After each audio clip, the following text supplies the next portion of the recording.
Okay,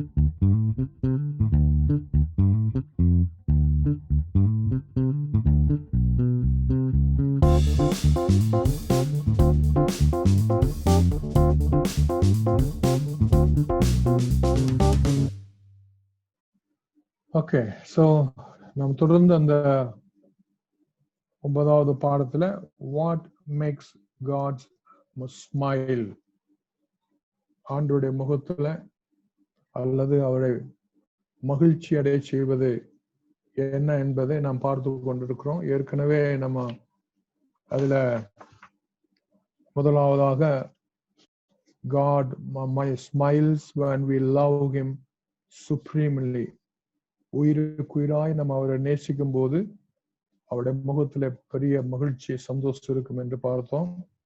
இரண்டாவதாக God smiles when we trust him completely, அவரை நாம் 100% முழு மனதாக நம்பும் போது அவர் மகிழ்ச்சி அடைகிறார் என்று பார்த்தோம்.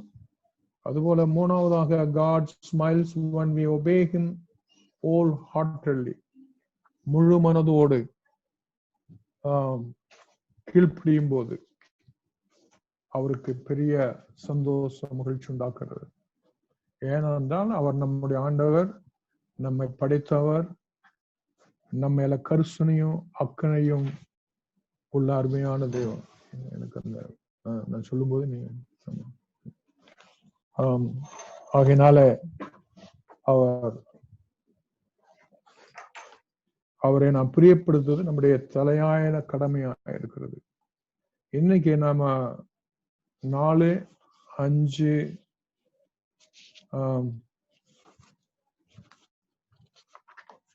பார்க்க போகிறோம்.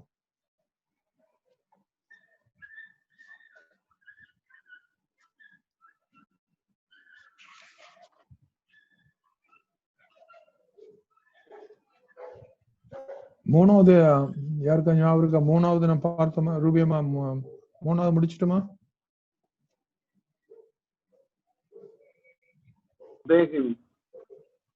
மூன்றாவது வந்து God smiles when we obey him wholeheartedly. அது முடிச்சுமா? அது ஞாபகம் இல்லை. ஓகே, சரி. இப்போ நாலாவது God smiles when we praise and thank him continually. நம்முடைய நாவில, உதட்டில, இருதயத்துல எல்லாவற்றுக்கும் மேலாக அந்த நன்றியும் துதியும் இருந்து கொண்டே இருக்கும் போது அவருக்கு அது பிரியமானதாக இருக்கிறது. நாம் அவருடைய படைப்பு, அவருடைய சாயல் உண்டாக்கப்பட்டவர்கள், ஆணானாலும் பெண்ணானாலும் நம்முடைய இருதயத்துல, நாவுல, தொண்டையில, உதட்டுல துதியும் நன்றியும், நன்றி கலந்த துதி கலந்த நன்றி இருக்கும் போது அவர் மிகுந்த சந்தோஷம் அடைகிறார். அவருடைய முகத்துல நம் மகிழ்ச்சியை பார்க்க முடியும். Few things feel better than receiving heartfelt praise and appreciation from someone else. 73வது புத்தகம் வச்சிருக்கிறவங்க 73வது பேஜுக்கு திருப்பி கொள்ளுங்க. God loves to, he smiles when we express our adoration and gratitude to him. Adoration அவரை உயர்த்துவது, gratitude நன்றி சொல்லுவது. அவருக்கு பெரிய சந்தோஷம். நோவாவுடைய வாழ்க்கையில அதை ஆண்டவர் பார்த்தார். இங்கிலீஷ்ல I like அந்த வார்த்தை adoration, அவரை துதிப்பது, adoring. இரண்டாவது gratitude, which is thankfulness. ஆகையினால் அந்த ரெண்டு நம்முடைய வாழ்க்கையினுடைய, நம்முடைய இருதயத்துல, வாழ்க்கையில அது ஒரு முக்கியமான இடத்தை வகிக்கிறதா இருக்க வேண்டும்.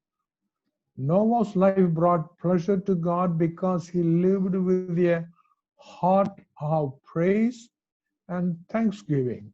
நோவாவுடைய வாழ்க்கையில ஆண்டவர் பெரிய சந்தோஷத்தை அடைந்த காரணம், அந்த நோவா எப்படிப்பட்ட வாழ்க்கை வாழ பழகிட்டாரு. Noah lived with a heart of praise, துதியுள்ள இருதயம், அப்புறம் heart of thanksgiving. நன்றி சொல்லுகிற இருதயம். என்னுடைய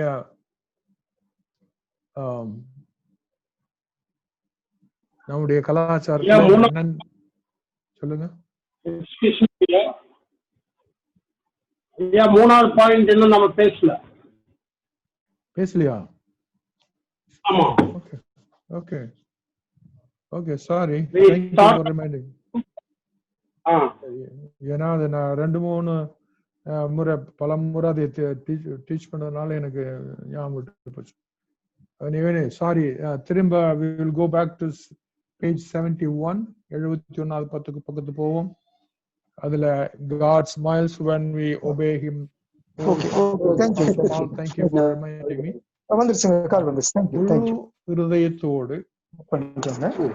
முழு இருதயத்தோடு கீழ்ப்படியும் போது நமக்கு தெரியும், முழு இதயத்தோடு கீழ்ப்படிறோமா அல்லது பாதி இதயத்தோடு கீழ்ப்படிறோமா என்பது நமக்கு எல்லாருக்குமே தெரிந்திருக்கும்.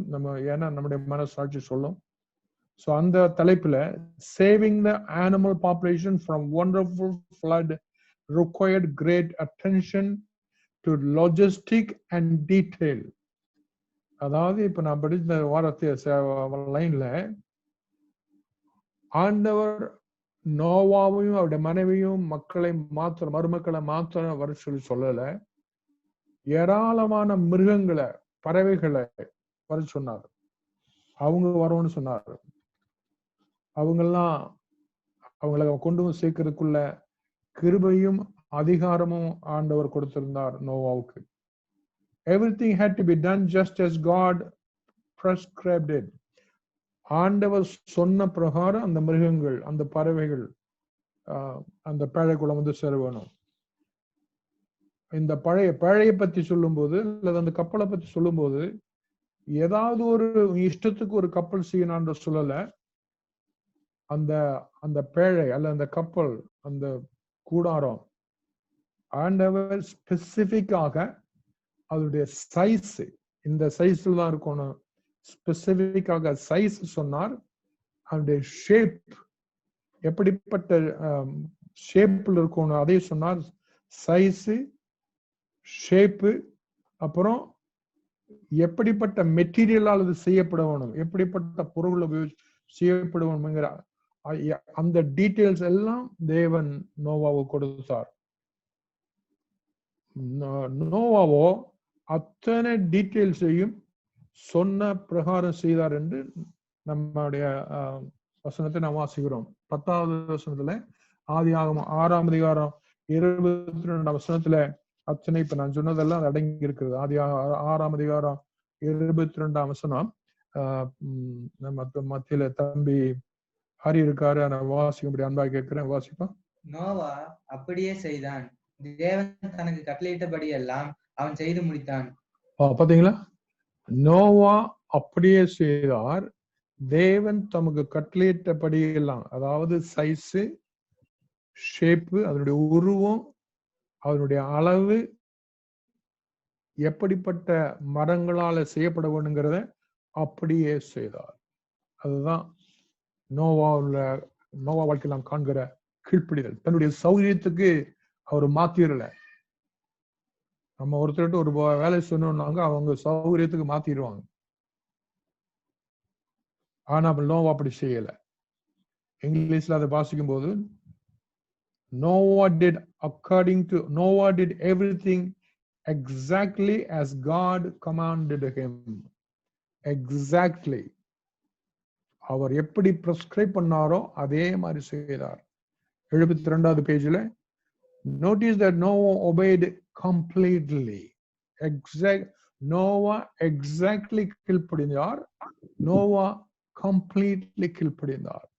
முழுமையாய் கீழ்ப்படிந்தார், உள்ளபடியே செய்து முடித்தார். No instruction was overlooked. ஆண்டவர் சொன்ன ஒரு அறிவியல் கூட, ஒரு இன்ஸ்ட்ரக்ஷன் கூட நோவா தவற விடவில்லை.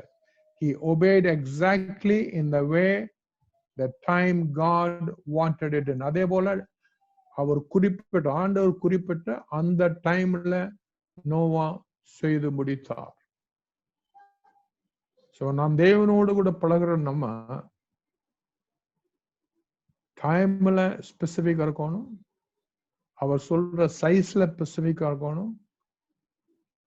நம்முடைய ஆண்டவர் தெளிவாய் ஸ்பெசிஃபிக்காக குறிப்பாய் சொல்லுகிறவர், அவரை போலவும் நாமும் மாறவோனும் இருக்க வேண்டும். If God asked you to build a giant boat, உங்களை ஆண்டவர் இப்படிப்பட்ட ஒரு கப்பலை செய்ய சொன்னா, don't you think you must have questions, சில கேள்விகளுக்குள்ள வரும், சில அப்ஜெக்ஷன் கேள்விகள், அதோடு கூட அது முடியுமா இல்லையா, அப்புறம் ரிசர்வேஷன், கொஸ்டின்ஸ், அப்ஜெக்ஷன்ஸ், ரிசர்வேஷன் நமக்குள்ள வரும். கொஸ்டின்ஸ்னா கேள்விகள், அப்ஜெக்ஷன்னா அது செய்ய முடியுமா முடியாதங்கிற ஒரு தடுமாற்றம், ரிசர்வேஷன் வந்து எப்படி என்ன என்கிற ஒரு சந்தேகம். He obeyed God wholeheartedly. அதே நாம ரிப்பீட் பண்ண வேண்டியதா இருக்குது. நோவா தேவனை பிரியப்படுத்தின காரணம், he obeyed God wholeheartedly. அந்த லைனை நான் வாசிக்கும் போதெல்லாம் நான் என்ன ஆலோசிக்கிறேன், சிந்திக்கிறேன். ஆண்டவரே, நான் என்னுடைய அன்றாட வாழ்க்கையில பரிசுத்த ஆவியானவரே முழு மனதாய் கீழ்ப்படுகிறேன். உம்முடைய வார்த்தைக்கு முழு மனதாய் கீழ்ப்படுகிறேன். அது ரொம்ப முக்கியங்க. That means doing whatever God asks without reservation and hesitation. எந்த விதமான தாமதம் இல்லாமல், ஹெசிடேஷன், ஒரு சங்கடம் இல்லாமல் செய்ய நம்ம பழகிக்கொள்ள வேணும். You don't procrastinate, அதாவது தாமதம் பண்ணாமல் செய்ய தெரிய வைக்க வேணும். தடையில்லாமல் செய்ய நாம் பழகிக்கொள்ள வேணும். எந்த விதமான ரிசர்வேஷன், சரியான தமிழர் கிடைக்கல, ரிசர்வேஷன், அப்படி நம்ம பழகிக்கொள்வோமானால் நிச்சயமாய் நாம் நம்முடைய பிதாவை, குமாரனாகிய இயேசுவை, பரிசுத்த ஆவியானவரை சந்தோஷம் அடைய செய்கிற ஊழியக்காரர்களாக கிறிஸ்துவாய் இருப்போம். சில சமயத்துல ஆண்டவர் சொல்லும் போது, சரி ஆண்டவரே நீங்க சொல்லிட்டீங்க, நான் அதை பத்தி ஜெபிக்கிறேன் நம்ம சொல்லி அப்படி வேற நமக்கு பழகி கொடுத்துருக்குறாங்க. நோவா அப்படி சொன்ன மாதிரி தெரியல. ஆண்டவரே போட்டு செய்ய சொல்லிட்டீங்க, சரி நான் ஒரு 15 நாள் உபவாசம் ஜெபம் என்று அப்புறமா ஆரம்பிக்கிறேன். நிறைய சமயத்துல அந்த ஜெபிக்கிறேன்னு சொல்றது அர்த்தமே வந்து நான் செய்ய மாட்டேன்னு அர்த்தம். அதுக்கு பதிலா இப்படி சொல்றது. ஆனா நோவா அப்படி செய்யல. மாறாக அவர் சொன்னபடியே செய்தார், சொன்ன நாளில முடித்தார். அப்படிப்பட்ட டிலே இல்லாத கீழ்ப்படிதல் நோவாகிட்டு இருந்தது. உங்களுக்கு தெரியுமா, delayed obedience is really a disobedience. எழுதி வச்சுங்க. Delayed obedience is equal to disobedience. தாமதமாய் நாம கீழ்ப்படியும் போது அது கிட்டத்தட்ட கீழ்ப்படியாமைக்கு சமமாகும். ஆகையினால விசேஷமாக வேதவசனத்துக்கு, தேவனுடைய வார்த்தைக்கு, பரிசுத்தனுடைய உந்துதலுக்கு உடனே கீழ்ப்படுகிற பழக்கத்தை கர்த்தர் நமக்கு இந்த நாட்கள்ல தருவாராக, இந்த வருஷத்துல தருவாராக. God doesn't owe you an explanation or reason. ரொம்ப முக்கியமான பாயிண்ட் இப்ப நான் வாசித்தது. பல காரியத்தை ஆண்டவர் சொல்லும் போது அதுக்கு எக்ஸ்பிளைன் பண்ணுவான்னு எதிர்பார்க்காத. அதை புரிய வச்ச பிறகு சொல்லுவான், புரிய வைக்க மாட்டார், எக்ஸ்பிளைன் பண்ண மாட்டார்.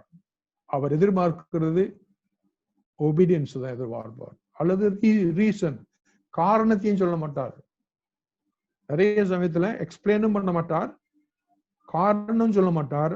ஆனால் அவர் நம்ம படித்ததுனால, நம்ம மேல அவர் அன்பு வைத்திருக்கிறதுனால, நம்ம அவருடைய சாயல் இருக்கிறதுனால உடனே கீழ்ப்படிய வேண்டும் என்று விரும்புகிறார் பிதாவுக்கு பரிசுத்த ஆவியானவர்.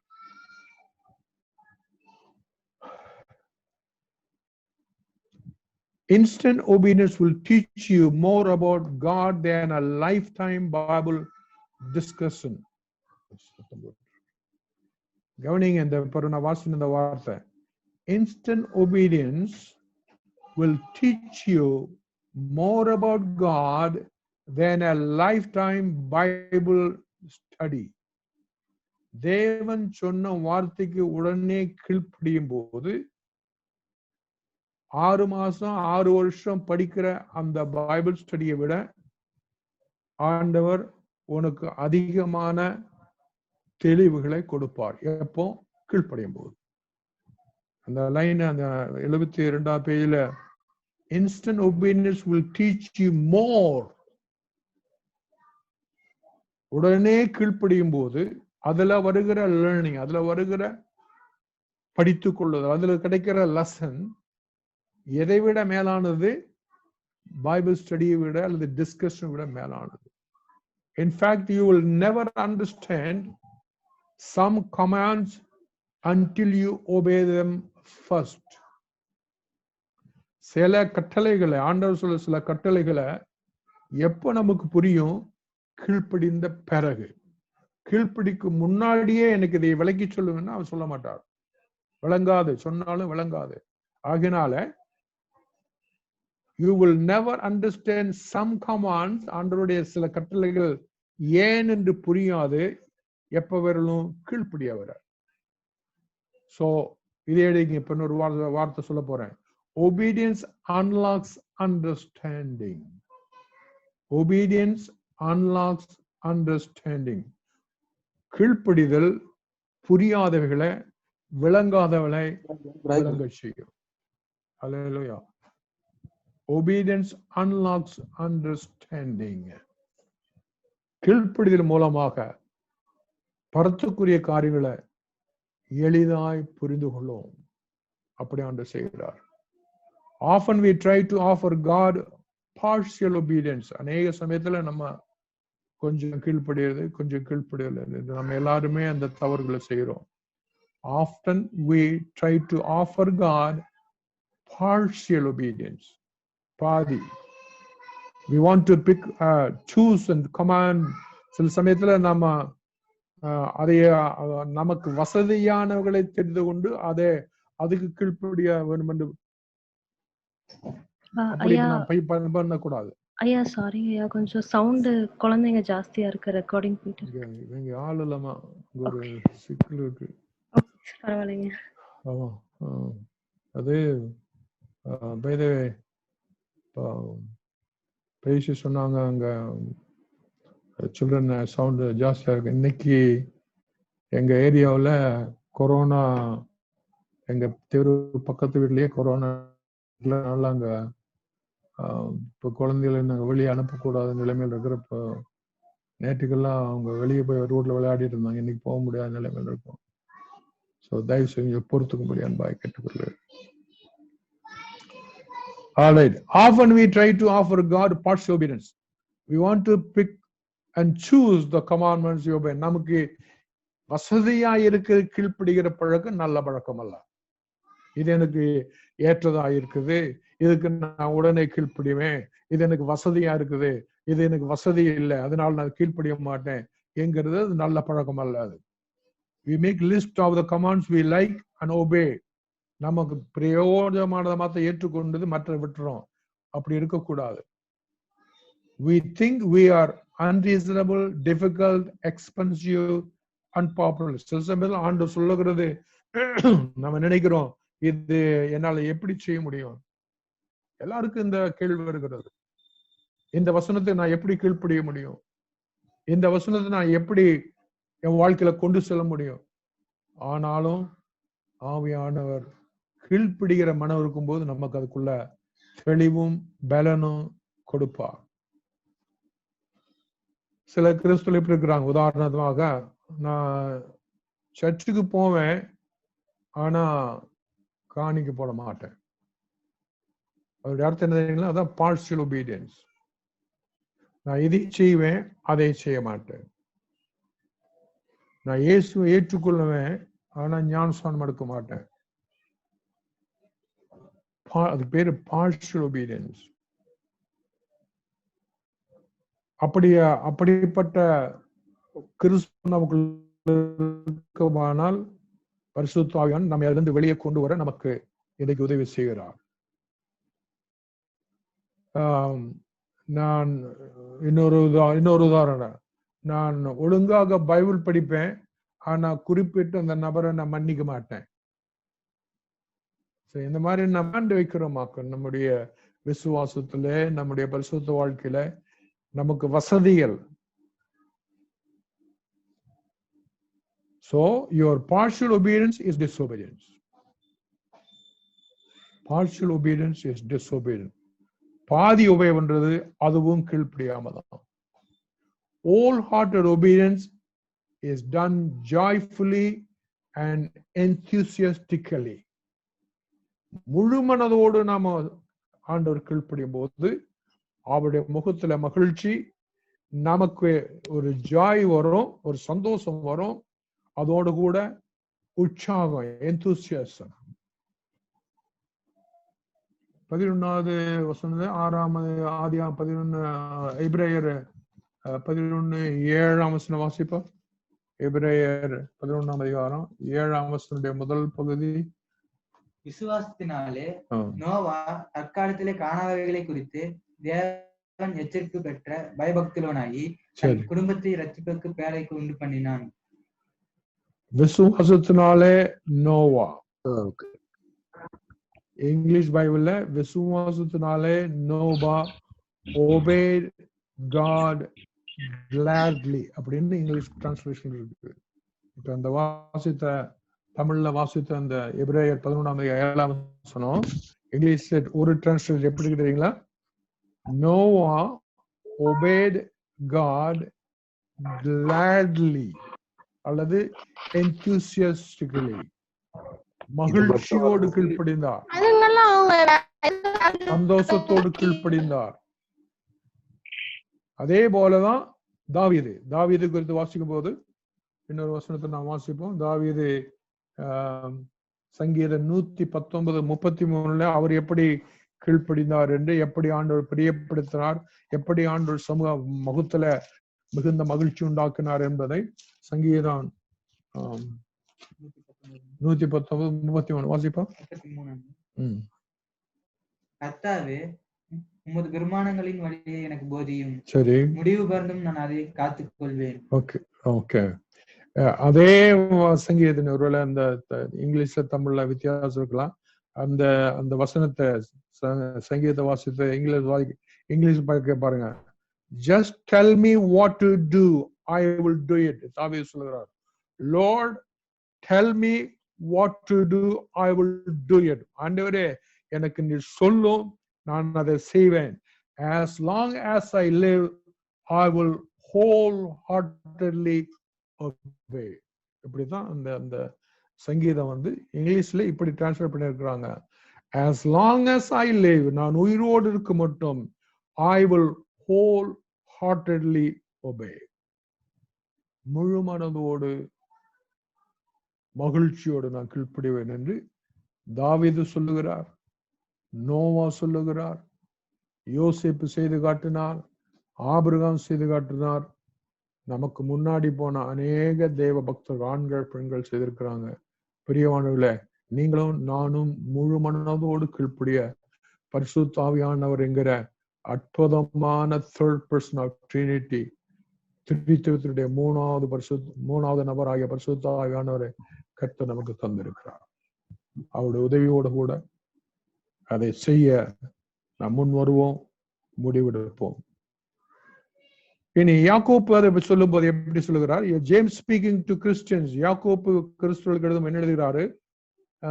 13வது வசனத்துல, யாக்கோப்பு 2ஆம் அதிகாரம் 24, நீ தமிழ்ல எப்படி இருக்கிறது தெரியல. யாக்கோப்பு 2ஆம் அதிகாரம் 24ஆம் வசனத்துல எப்படி இருக்கிறதாக்கும்? We please God by what we do and not only by what we believe. ஆதலால் மனுஷன் விசுவாசத்தினாலே மாத்திரமல்ல, கிரியினாலேயும் நீதிமானாக்கப்படுகிறார் என்று நீங்கள் காணாதிருக்கிறீர்களே. கிரியினாலும் நீதிமானாக்கப்படுகிறார் என்பதை அந்த வசனத்தை கிரியினாலும் தேவனை பிரியப்படுத்துகிறார். நீதிமானாக்குறங்க அர்த்தம் நல்ல அர்த்தம் தான். அதோடு கூட அவர் பிரியப்படுகிறார். God's word is clear that you cannot earn salvation. ரட்சிப்பு நமக்கு உங்களுக்கும் எனக்கு கிடைச்சிருக்கிற பாவ மன்னிப்பு, ரட்சிப்பு, நித்திய ஜீவன் நம்முடைய கிரியினால கிடைத்ததல்ல, விசுவாசத்தினால. அதே சமயத்துல யாக்கோபு எழுதுகிறார், அந்த விசுவாசத்தை செயல்ல காட்டுங்க. அதான் நம்ம பார்க்கிறது. ஓகே, இப்போ நாம அந்த ஏற்கனவே விட்ட பாயிண்ட் வரும். 73வது பேஜ்ல God smiles when we praise and thank him continually. இவ்வளவு நேரம் நாம் பார்த்தது God smiles when we obey him wholeheartedly. முழு மனதோட கீழ்ப்படியும் போது அவர் மகிழ்ச்சி அடைகிறார். இதுல ஆசீர்வாதத்தை குறித்து, உயர்வு குறித்து நான் ஒண்ணுமே சொல்லலைங்களே.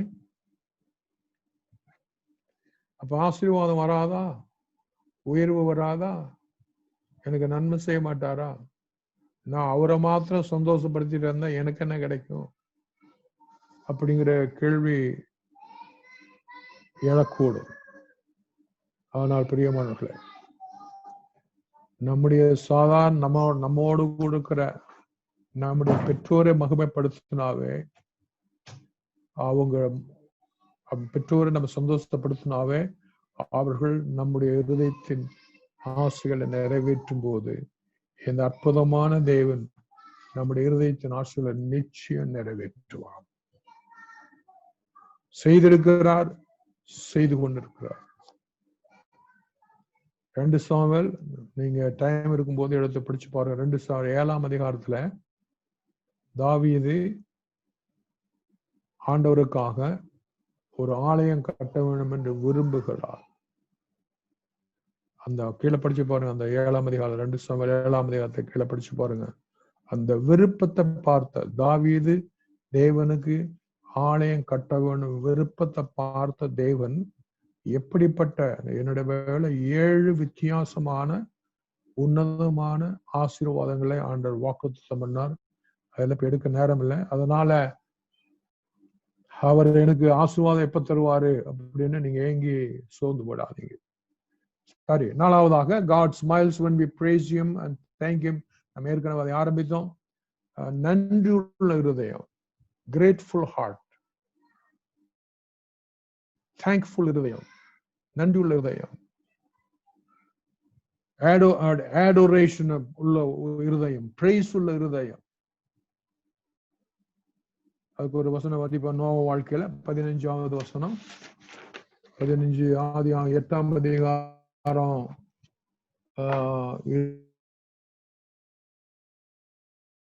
இங்கிலீஷ் வாடிப்பேன். அந்த நன்றியும் அந்த துதியும் நோவா வாழ்க்கையில இருந்துதான் பார்ப்போம். அந்த வசனத்துல 15:8-20. அப்பொழுது நோவா கர்த்தருக்கு ஒரு பலிபீடம் கட்டி சுத்தமான சகல மிருகங்களிலும் சுத்தமான சகல பறவைகளிலும் சிலவற்றை தெரிந்து கொண்டு அவைகளை பலிபீடத்தின் மேல் தகன பலிகளாக பலியிட்டான். ஓகே, அதே வசனம். Then Noah built an altar to the Lord and sacrificed burnt offering on it. அதாவது நோவா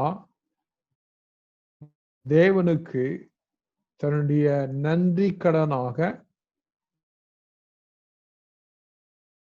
பத்தி, அந்த தேங்க்ஸ் பத்தி சொல்ல தாவீது சொல்லும் போது இந்த வசனம் 18ஆம் சங்கீதத்துல 69, 30, சங்கீதம் 69, 30, 31 தாவீது எப்படி துதிக்கிறார் பார்ப்போம், நன்றி சொல்றாரு பார்ப்போம். தேவனுடைய நாமத்தை பாடினால் துதித்து அவரை ஸ்தோத்திரத்தினால் மகிமைப்படுத்து. அந்த தம்பி அந்த வசனத்தை நான் வாசிக்கிற பாருங்க இங்கிலீஷ்ல. I will praise God's name. I will praise God's name in song. பாடல் மூலமாக அவருடைய நாமத்தை துதிப்பேன். And glorify him with thanksgiving. அவருடைய புகழை அல்லது அவருக்கு மகிமையை நன்றி மூலம் செலுத்துவேன். This will please the Lord. இந்த ரெண்டு காரியம் அவருக்கு சந்தோஷத்தையும் முகத்துல பெரிய மகிழ்ச்சியை கொண்டு வரும் என்று தாவீது, பல ஆயிரம் வருஷங்களுக்கு முன்னாடி வாழ்ந்த தாவீது புரிந்து கொண்டு நமக்கு முன்மாதிரியாக எழுதி வைத்திருக்கிறார். An amazing thing happens when we offer praise and thanksgiving to God. இந்த ஸ்தோத்திர பலியும் நன்றி பலியும் செலுத்தும் போது விசேஷமான மகிமையான கிருபைகள், ஆசீர்வாதங்கள், amazing things will happen. When we give God enjoyment, அவரை நாம் மகிழ்ச்சி செய்யும் போது our own hearts will filled with joy. அவரை நாம் முழு மனதாய் நன்றி சொல்லி துதிக்கும் போது நம்முடைய இருதயத்தில் நம்மை அறியாமல் ஒரு சந்தோஷம், மகிழ்ச்சி நம்ம இருதயத்தை நிரப்புவோம். அதனால இப்படிப்பட்ட நாட்களிலேயும் காலங்களிலேயும் நன்றி சொல்ல, துதி சொல்ல நாம் மறந்துவிடக்கூடாது.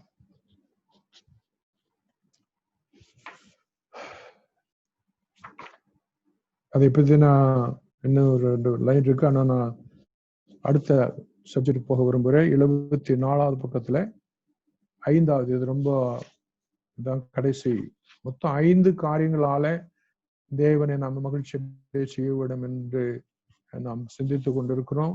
5வதாக, God smiles when we use our abilities. நாம் அவர் நமக்கு கொடுத்திருக்கிற திறமைகளை உபயோகிக்கும் போது, அவர் நமக்கு கொடுத்திருக்கிற திறமைகள், தாளந்துகள், சாமர்த்தியங்களை உபயோகிக்கும் போது அவருக்கு மகிழ்ச்சி. ஏன்னா அவர் கொடுத்தது, அவரிடத்திலிருந்து வாங்கி இருக்கிறோம். ஆஃப்டர் ஃப்ளட், நோவா பத்தி நாம் சிந்திக்கும் போது, ஆஃப்டர் இந்த 40 நாள் தண்ணி மழை பெய்கிறது, அது முடிஞ்சு நோவாவும் குடும்பமும் வெளியே வர்றாங்க, பலி செலுத்துறாங்க. ஆஃப்டர் ஃப்ளட், அந்த சம்பவத்துக்கு பிறகு God gave Noah this simple instruction. உங்களுக்கு எல்லாருக்கும், இங்க இருக்கிற எல்லாருக்குமே அந்த நோவா கதை படிச்சிருக்கிறீங்க, தெரியும் நான் நினைக்கிறேன். தெரியல, நீங்க படிச்சு பாருங்க, இன்னைக்கு டைம் எடுத்து படிங்க. ஏற்கனவே படிச்சிருந்தா அதனால தப்பு கிடையாது.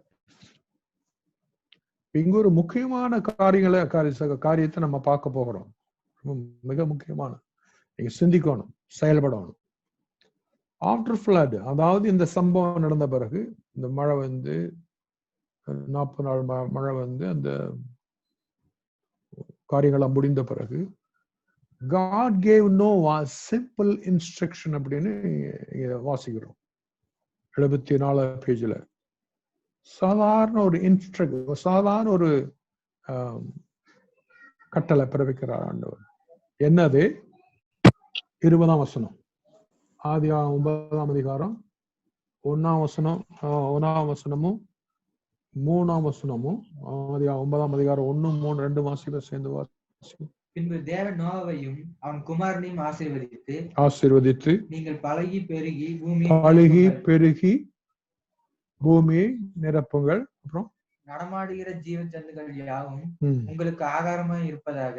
ஓகே, அது 2 வருஷம் வாசி. ஓகே, கவனிங்க அருமையான தேவ ஜனமே, ஊழியக்காரர்களே, ரொம்ப முக்கியமான சப்ஜெக்ட் நான் டச் பண்ண போறேன் இங்க. இந்த பாடம் நமக்கு சொல்லிக் கொடுக்குறது. ஆண்டவர் என்ன சொல்றாரு? சாதாரண இன்ஸ்ட்ரக்ஷன், ஒன்னும் பெரிய இன்ஸ்ட்ரக்ஷன் இல்ல. மலைமா எலியா செய்த மாதிரி அப்படியெல்லாம் செய்ய சொல்லல ஆண்டவர். அவர் என்ன சொல்றாரு? ஆண்டவர், பி ஃப்ரூட்ஃபுல், பழுகி பெருகுங்க. இன்க்ரீஸ் இன் நம்பர், பழுகி, be fruitful, increase in number, பழுகி பெருகுங்க. Fill the earth. ஜனத்தொகையால பூமியை நிரப்புங்க. இப்ப பேழையிலிருந்து வெளியே வந்த பேர் எத்தனை பேர் இருக்காங்க உங்களுக்கு எல்லாருக்கும் தெரியும் நினைக்கிறேன். நோவா, அவருடைய மனைவி, 2 குமார், எத்தனை பேர் மொத்தம்? 6 people, right? அவங்களுக்கு கொடுக்கிற வேலை பாருங்க, இன்ஸ்ட்ரக்ஷன் பாருங்க, அவங்க கொடுக்கிற கட்டளை பாருங்க. பி ஃப்ரூட்ஃபுல், பழுகுங்க, பிள்ளைகளை பெறுங்க, இன்க்ரீஸ் பண்ணுங்க, பாப்புலேஷன் இன்க்ரீஸ் பண்ணுங்க. ஆல்ரைட், அதுல இருந்து நாம் என்ன இன்னும் கூட சேர்ந்து சிந்திக்க வேண்டியிருக்கிறது. God says it's time to get on with your life. வேலையில இருந்து வெளியே வந்துட்டீங்க, இனி நீ உங்க பிராக்டிக்கல் லைஃப்ல தலையிடுங்க, செய்யுங்க, அதை செய்யுங்க. நீங்க ஒன்றும் புதுசாக ஒன்றும் பண்ண வேண்டியது. just get on your life. Do things I designed humans to do. Noah, உங்க மனைவி, உங்க பசங்க, உங்க மருமக, நீங்க என்ன செய்யுங்க? மனிதன் செய்ய வேண்டியது செய்யுங்க. Do things that God designed for man to do. மனித சமுதாயம் என்ன செய்யணுமோ பிள்ளை பெறுங்க, அதை வளர்த்துங்க. ஹியூமன் செய்ய வேண்டியது செய்யுங்க. இதுதான் உங்களுக்கு அவங்க கொடுத்திருக்கிற instruction. Make love to your spouse. கணவன் மனைவியை நேசிங்க, மனைவி கணவனை நேசிங்க. Look at the instruction. அதுதான் எனக்கு பிரியம். வெளியில வந்து திரும்ப ஓபன் பண்ணீங்கன்னா போதும். நீங்க ஐடி கேட்காது. நீங்க வெளியே வரீங்க, Have babies. குழந்தையை பெற்றெடுங்க. இதெல்லாம் மிரக்கங்களா?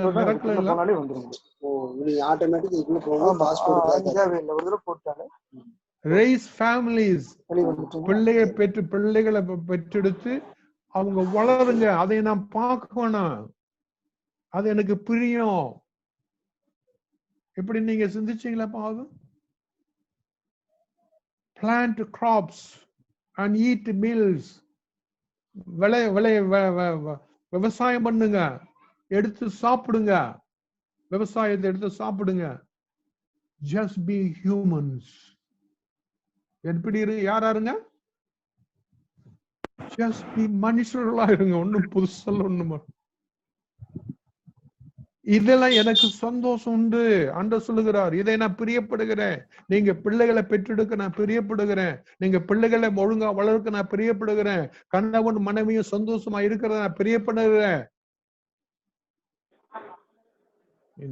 இந்த வசனத்தை இப்ப நான் வாசித்த அது 8ஆம் அதிகாரம் 9ஆம் அதிகாரம் 1ஆம் வசனம் 3ஆம் வசனம், ஆதி 1ஆம் வசனம் 3ஆம் வசனம். தயவு செய்து வீட்டுல போய் அந்த வசனத்தை படிச்சு தியானம் பண்ணுங்க. இந்த இப்ப நம்ம சிந்திக்கிற இந்த லைட்ல, இந்த வெளிச்சத்துல அது தியானிங்க. God is not asking to do a miracle.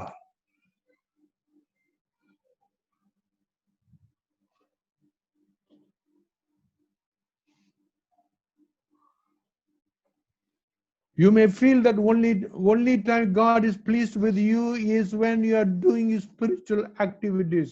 நம்ம எல்லாரும் எப்படி போதிக்கப்பட்டிருக்கிறோம்? ஜெபம் பண்ணும் போதுதான் அவர் சந்தோஷமா இருப்பாரு, உபவாசம் பண்ணும் போதுதான் அவர் சந்தோஷமா இருப்பாரு, பைபிள் படிக்கும் போதுதான் அவர் சந்தோஷமா இருப்பாரு. இல்ல, நோவாவுக்கு சொல்றாரு, நீ பிள்ளைகளை பெருகி பழகி அதுல நான் சந்தோஷமா இருக்கிறேன்னு சொல்றாரு. நீ மனைவி நீங்க சண்டை போடாதுங்க, அதுல நான் சந்தோஷமா இருக்கேன்னு சொல்றாரு.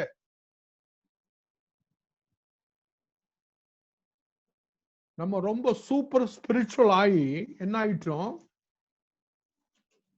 மனைவியை விட்டுட்டு மனைவி டிவோர்ஸ் கூட பண்ணிட்டு அப்புறம் ஒழித்து போயிடும். நினைச்சு பாருங்க. ஆனா நோவுட்டு ஆண்டவர் என்ன சொல்றாரு? ரொம்ப முக்கியமான, திஸ் இஸ் த ஹியூமன், ஒரு மனுஷன் செய்ய வேண்டியது. இதைத்தான் ஆதாம் ஏவாள் சொன்னார் ஆண்டவர்.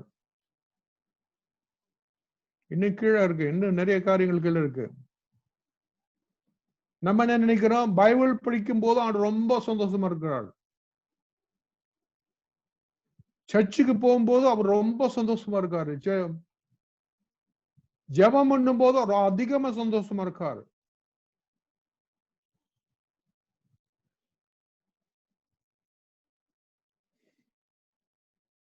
அல்லது விசுவாசத்தை பத்தி மற்றவர்கள் சொல்லும் போது அவர் அதுவும் போல சந்தோஷமா இருக்காரு.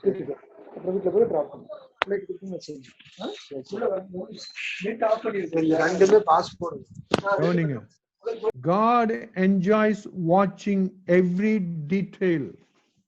God enjoys watching every detail of your life.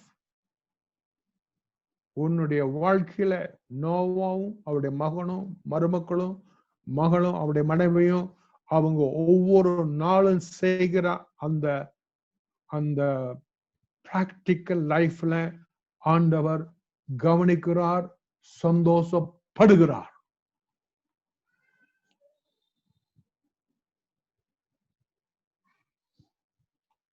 It could be you are working, நீ வேலை செய்யும் போது, நீ விளையாடும் போது, நீ ரெஸ்ட் எடுக்கும் போது, நீ சாப்பிடும் போது,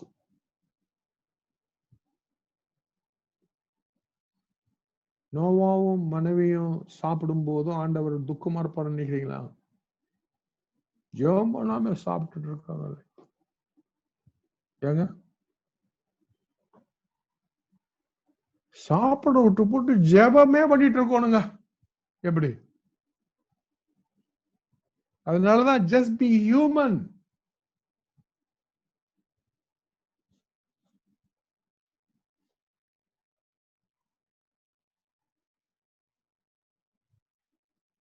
இன்னொரு வார்த்தை கேளுங்க. God doesn't miss a single move you make.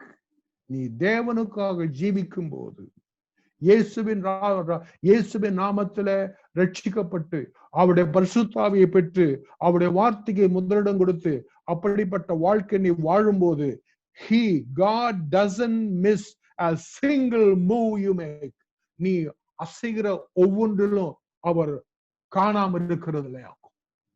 அவர் காண்கிறார், அவர் பார்க்கிறார். இன்னொரு வசனம் வாசிக்கலாமா? 21ஆம் வசனம், சங்கீதம் 37:23. தமிழ்ல எப்படி வருதுன்னு இல்லை, பார்க்கலாம். சங்கீதம் 37:23 வாசிக்கலாம். நல்ல மனுஷனுடைய நடைகள் கர்த்தரால் உறுதிப்படும். நல்ல மனுஷருடைய நடைகள்னா என்னங்க? நடந்து போறதா? இல்ல, எவ்ரி ஆக்ட் he does, அவன் செய்கிற ஒவ்வொரு வேலையும். கொஞ்ச நேரத்துக்கு முன்னாடி நான் வாசித்து நீங்க கவனிச்சுனா தெரியாது. God smiles when we use our abilities. இன்னும் கொஞ்சம் கீழே போவோம். இப்போ உங்களுக்கு இன்னும் புரிய ஆரம்பிக்கும், எக்ஸ்பிளைன் பண்ணுவோம்.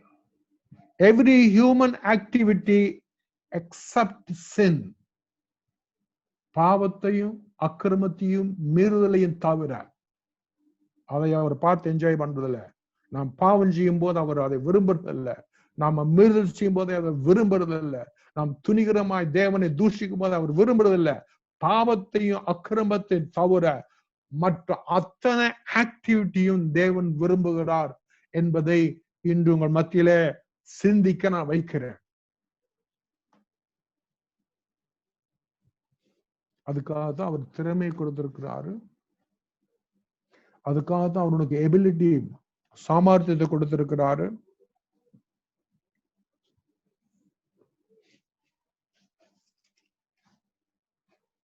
You can be doctor and make God happy. You can be an engineer and make God happy. You can be an advocate, you lawyer irukala, you can make God happy. You can be pastor and make God happy. You can be a salesman or a saleswoman and yet make God happy. எல்லாரும் விட்டு ஒழித்துக்கு வந்துடும் இல்லைங்க. நோவாவுக்கு ஆண்டவர் சொல்றது, be fruitful increase. குழந்தைகளை வளர்த்து பெற்று வளர்த்திடு.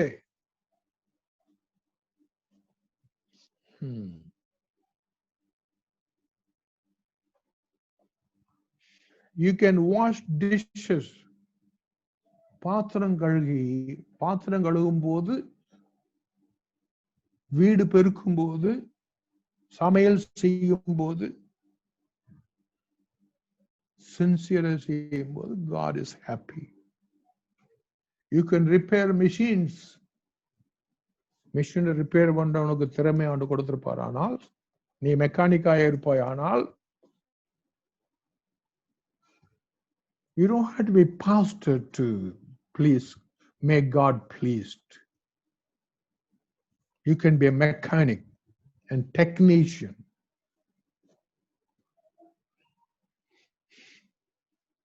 You can be farmer, விவசாயி, ஆடு மேய்க்கிறார்.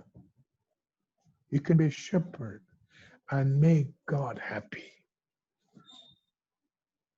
Think, please, சிந்திங்க.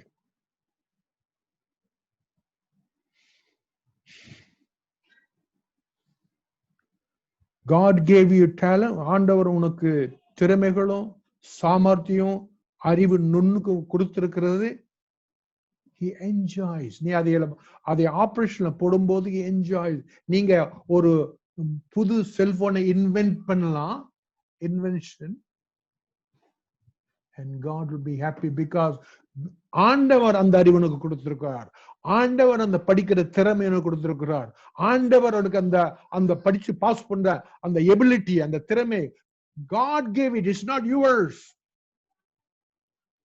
நம்ம நினைக்கிறோம், நான் கஷ்டப்பட்டு படிச்சேங்க, நான் கஷ்டப்பட்டு எக்ஸாம் எழுதினேங்க, நான் கஷ்டப்பட்டு காப்பிடிக்காம எழுதினேங்க.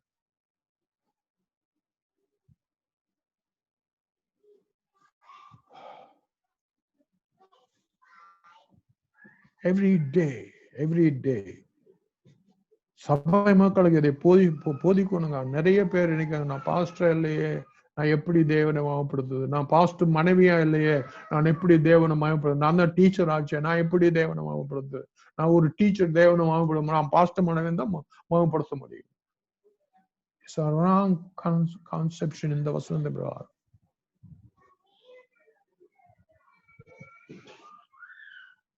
You can be an athlete. Athlete யாருங்க? Athlete யாருங்க?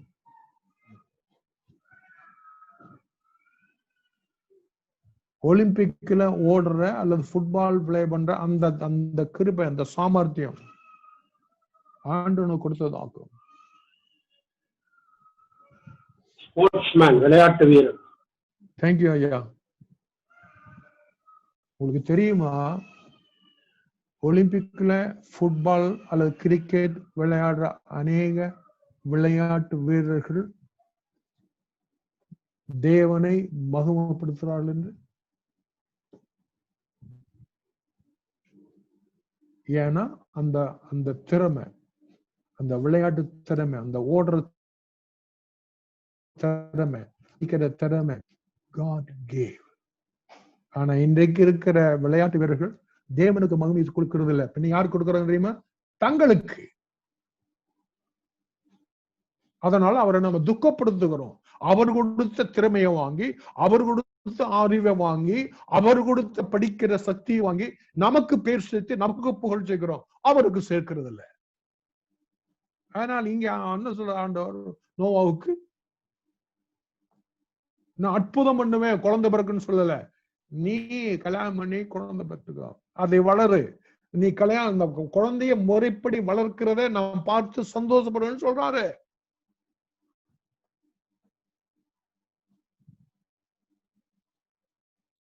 குடும்பத்துல கணவன் மனைவி நீங்க சந்தோஷமா இருங்க, அது எனக்கு பெருந்த சந்தோஷம் தான் சொல்றாரு.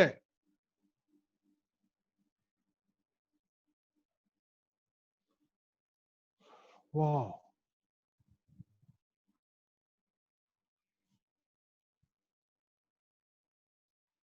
All these abilities can bring smile to God's face. அந்த லைன் எனக்கு ரொம்ப பிடிச்சது. All these abilities, இந்த திறமைகள், இந்த சாமர்த்தியம் அவர் கொடுத்ததுனால அவருக்கு பெரிய மகிழ்ச்சி உண்டாகிறது. 22ஆம் வசனம் வாசிப்பா. சங்கீதம் 33:15 அந்த வசனம் தமிழ் எப்படி இருக்குன்னு பார்ப்போம். 33:15 சங்கீதம்.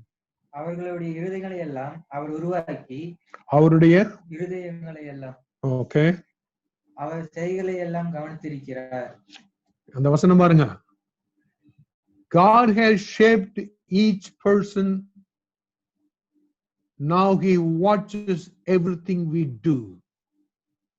ஒவ்வொரு மனுஷனையும் ஆண்டவர் உண்டாக்கினார். அவன் செய்கிற ஒவ்வொரு செயலையும், பாவத்தை தவிர, அக்கிரமத்தை தவிர, கீழ்ப்படியாம தவிர, பிசாசுக்கு எடுங்க அதுகளை தவிர, அவன் செய்கிற ஒவ்வொரு காரியத்திலையும் என்ன ஒவ்வொன்னு? வீடு வெறுக்கிறது, பாத்திரம் கழுவுறது, புனித வைக்கிறது,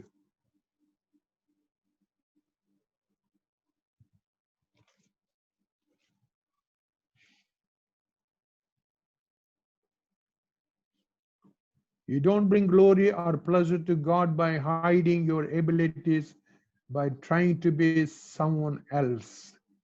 And the line, you don't bring glory and pleasure to God by hiding your abilities. உனக்கு அவர் கொடுத்த திறமையை மறைச்சு வச்சுட்டு, நான் ஜெபமா தான் பண்ணுவேன், பைபிள் தான் படிப்பேன், சர்ச்சுக்கு மாத்திரம் போவேன், எப்போதும் பைபிள் கையுமே தெரியுவேன், பாக்கி ஒன்னும் செய்ய மாட்டேன். அப்புறம் யார் செய்தாமா பாக்க எல்லாம்?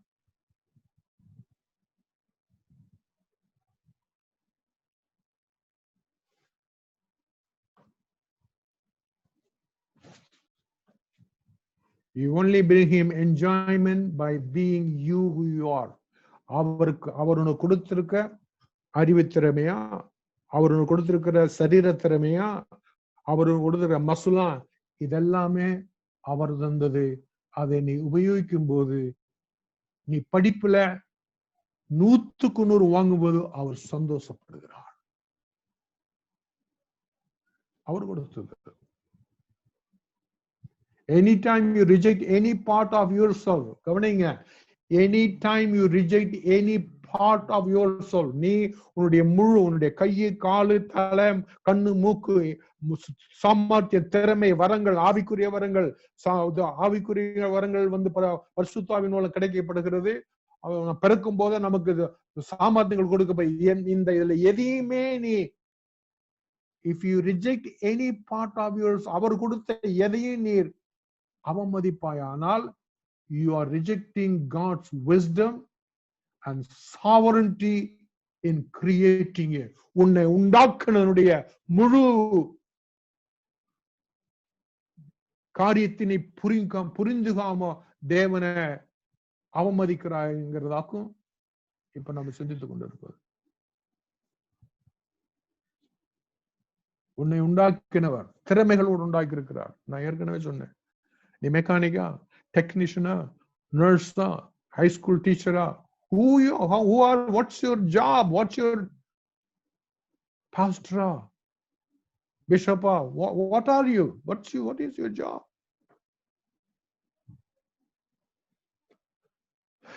இன்னொரு வசனம் வாசி 23ஆவதுல ஏசாயா 45ஆம் அதிகாரம் 9ஆம் வசனம் எப்படி இருக்குன்னு பார்ப்போம். தமிழ்ல எப்படி இருக்குன்னு பார்ப்போம். ஏசாயா 45:9. ஓடாயிருந்தும் தன்னை உருவாக்கினவரோடு வழக்காடுகிறவனுக்கு ஐயோ. தன்னை உருவாக்குனரோடு, உன்னை உருவாக்குனவர் உனக்கு அறிவு கொடுத்திருக்கிறார், உன்னை உருவாக்குன உனக்கு திறமை கொடுத்திருக்கிறார், உன்னை கார்பெண்டராக மாற்றிருக்கிறார், உன்னை டெக்னீஷியனாக, உன்னை என்ஜினியராக உன்னை உருவாக்குனவர் இதெல்லாம் கொடுத்து உன்னை உருவாக்கி இன்றைக்கு ஆளாக்கி இருக்கார். அந்த உருவாக்குனரோடு நீ என்ன பண்ணாத? வழக்காடாத.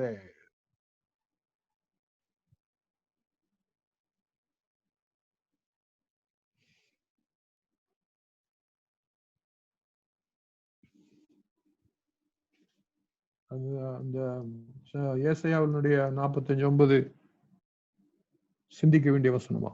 அது முழுவதும் வாசிப்பா.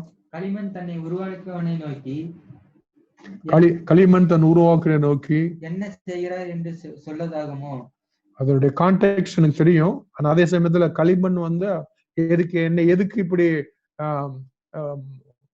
டாக்டர் ஆக்குன, என்னை எதுக்கு என்னை ஏன் பாஸ்டர் ஆக்கல அப்படி சொல்லாத.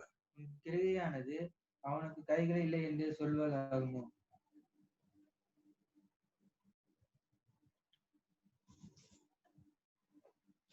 எபிலிட்டிகள், திறமைகள், தயவு செய்து எழுதி வைங்க. உங்களுக்கு கொடுத்திருக்கிற திறமைகள், உங்களுடைய அறிவு சாமர்த்தியங்கள், இது கர்த்தர் கொடுத்தது, அவர் கொடுத்தது, உலகத்தில் சம்பாதித்ததல்ல. அதை பத்தி நான் சொல்லல. There are no unspiritual abilities. ஆண்டவனுக்கு கொடுத்தது எல்லாம் அவருக்கு மகிமை சேர்க்கும்படி கொடுக்கப்பட்டிருக்கிறது. Start using yours for God's pleasure. அவைகளை அவருடைய பிரியத்துக்காக, மகிழ்ச்சிக்காக உபயோகிங்க. God also gains pleasure in watching you enjoy his creation. கவனிங்க, God gave you eyes. உனக்கு அவர் கண்ணு கொடுத்தது தெரியுங்களா? அவர் படைத்த படைப்புகளை பார்த்து அந்த பியூட்டி, அந்த அழக, அவர் படைத்த படைப்புகளுடைய அழகை பார்த்து ரசிக்க, ருசிக்க கண்களை கொடுத்திருக்கிறார்.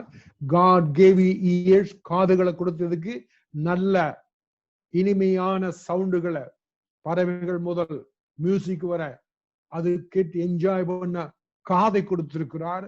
இதெல்லாம் யூஸ்லெஸ் சொல்லாத. God gave you nose. ருசியுள்ள சமைச்ச அந்த மனத்தை அனுபவிக்க மூக்கு. அந்த மூக்குல கொரோனா பூந்துருச்சு.